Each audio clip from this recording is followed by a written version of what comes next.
So now we're going to practice writing out our precipitation reactions. So the first thing we have to do is we have to know what options I have for my products. And so to figure out what options I have for the products, I have to figure out, well, what did I start with? So the first step is to determine what ions each aqueous reactant has. What ions do I have to work with?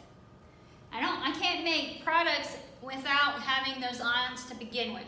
So I need to know what I start with, because all a reaction is a rearrangement of those. I don't necessarily make any new elements. Once I know what ions I start with, now I can determine the formulas of possible products. So how do I do this? I'm going to exchange my ions. I'm going to kind of do like a little square dance at swap partners. And I'm going to balance the charges to get the product formulas. Once I actually know the formulas of these products, now I need to determine their states. So the way that I determine their states is I have to determine their solubility. So I'm going to determine the solubility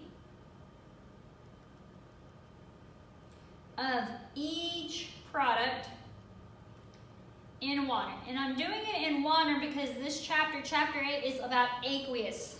So we're specifically making our solvent water. But if it wasn't, then you'd have to look at the problem and figure out what was the case. But for this chapter, it's always going to be water. So how do I figure out the solubility? So to figure out the solubility, I have to use my solubility rules. Those are those two tables, those two charts that I just kind of hinted at and talked about.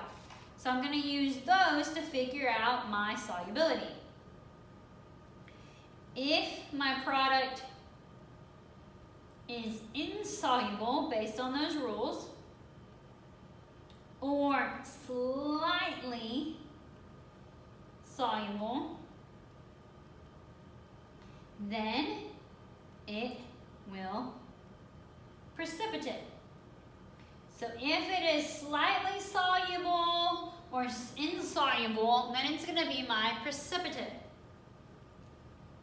Okay? 4, if neither product will precipitate or precipitate out, then we write, if I have, so meaning I have no solids formed, then we just write no reaction after the arrow, and we're done. So if neither one of them is insoluble or slightly soluble, then I just write no reaction and I move on. But if either product is insoluble, then I have to write the formulas for the products with my states in my balanced equation. So the way that I do this is, if it's insoluble, the state is solid. If it's soluble, then the state is aqueous, and I just write that afterwards. So if it's going to be my precipitate, then it's insoluble and the state is a solid. If it's not my precipitate and it's soluble, then the state is aqueous. And then the last part is I have to write a balanced equation. So I need to balance it out. Balance out my equation at the end.